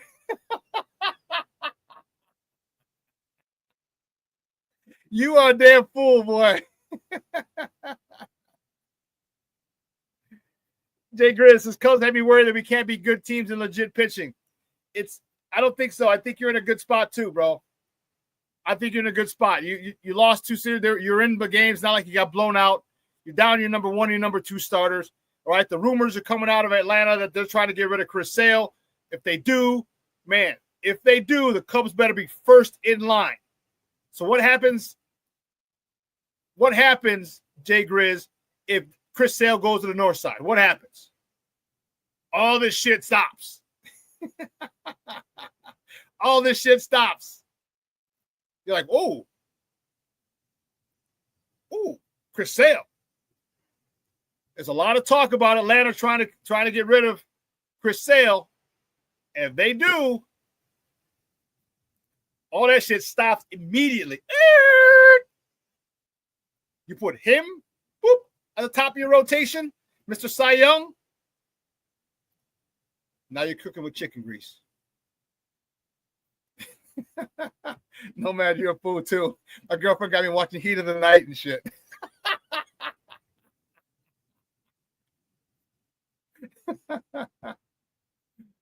Yeah, Mondo, they did. They hit the ball well against Schoolboy. The offense is not. Listen, I told you guys the offense isn't an issue. All right? It's not. It's the lack of the number 1 and 2 in that rotation. You're going to go, and again, you get Chris Sale, man, almost all that talk, bye-bye, it's gone. Imagine him on the bump with the run support that the Cubs can give Chris Sale. Like, damn, what do I do with 6 runs? You're in a good spot, Jay Grizz. You're in a good spot for your team. You're in a real good spot.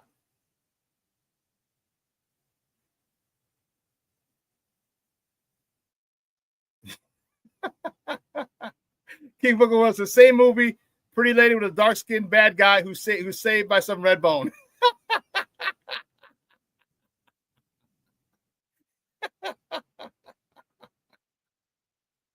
It's all the same.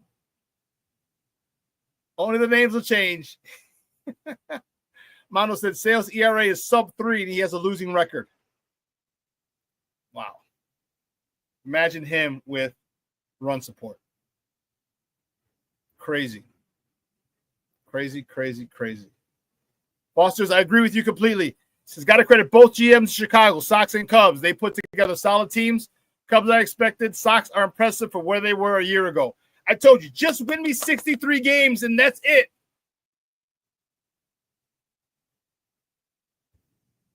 Just get to 63.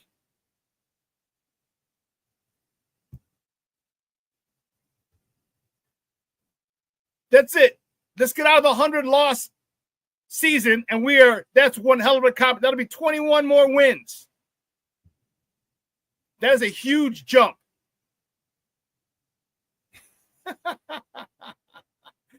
No, man, says first the Fat Boys break up, then we got to wait 6 weeks for football. King Book of World, Chris Sale was that dude on the Sox. Yes, and he got no run support here. None. Jay Grizz, like a lefty Blackjack McDowell, yes. Except he throws a lot harder than Blackjack did. Blackjack was in the low to mid-90s. So don't worry, Jay Grizz and Cub fans. You're in a good spot. Even though your team sucks, even though they're the best record in the National League, they still suck. You're in a good spot. You're in a real good spot. Yeah, you're good. Well, man, listen, 2 hours is come and gone. Phenomenal. Man, I want to thank you guys in the chat. You guys are freaking awesome. I appreciate it. You guys were live as hell today. Tons and tons of questions. Tons and tons of comments. A couple of smart-ass remarks. Like I said, bring them all, baby. Ain't nobody scared over here. All right? Shut up, Mondo. It's like I love hearing you say the Cubs are in a good spot because you know it irks and goes against every fiber in my being But I got to be honest. I got to keep it a buck. But yes, it does hurt. Hey, listen, before I want to say happy Father's Day to all you fathers in the chat. Okay. You fathers play an important role in the lives of children, men and women, boys and girls. Okay. The things you do for the love of a father is one that cannot be replicated if it's not there. All right. So all you fathers, thank you for being there for your kids' lives. You make this world a better place. Believe you me. All right. We're going to replay this at 6 tonight, 12:15. We're going to have Lakina and Sid at Second City Sports. They're coming for another 2 hours of sports talk. Okay. Smoke Fellas tomorrow, 11 a.m. to 1 p.m. Central Time. They on some craziness as always. All right. So make sure you tune into all of Sports Zone Chicago's broadcasts. All right. Listen. I tell you this every single time, and I will continue to tell you this as long as I do this podcast. Let your loved ones know you love them because tomorrow is promised to no one. If you follow me on Twitter, go back and look what I posted. There was a family in that India crash. He was moving his family from India to London, I want to say. They'd been separated, and the family stayed back in India. He went and got his family, and they're going to start a new life, and boom. Okay? They took a selfie just before they left. Sent it to some friends, to family and friends. Said we'll text you when we get back, when we land, and the plane crashed. Okay. Life moves fast. All right. Let your loved ones know you love them because tomorrow is promised to no one. If you don't follow me on Facebook, do it. I posted all the top rooftops, patios, all the festivals that are going. I just posted it yesterday. Facebook and Instagram. All right. Get out there, enjoy life. Set times up for breakfast, lunch, brunch, dinner, drinks, whatever. Be it a patio, rooftop, whatever with your peoples. I'm telling you, you will be glad you did. All right? So, all right, guys, I will see you on Monday. You guys have a phenomenal weekend. It's going to be beautiful. Get out there, enjoy. And you fathers, enjoy your day on Sunday. All right? So, for everyone here at Sports Zone Chicago, I'm your boy, the SuperBack, Shawn Sierra. I am out.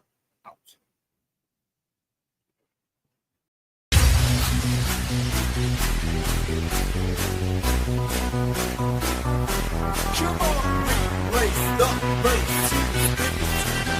Get ready for the top and answer the drop.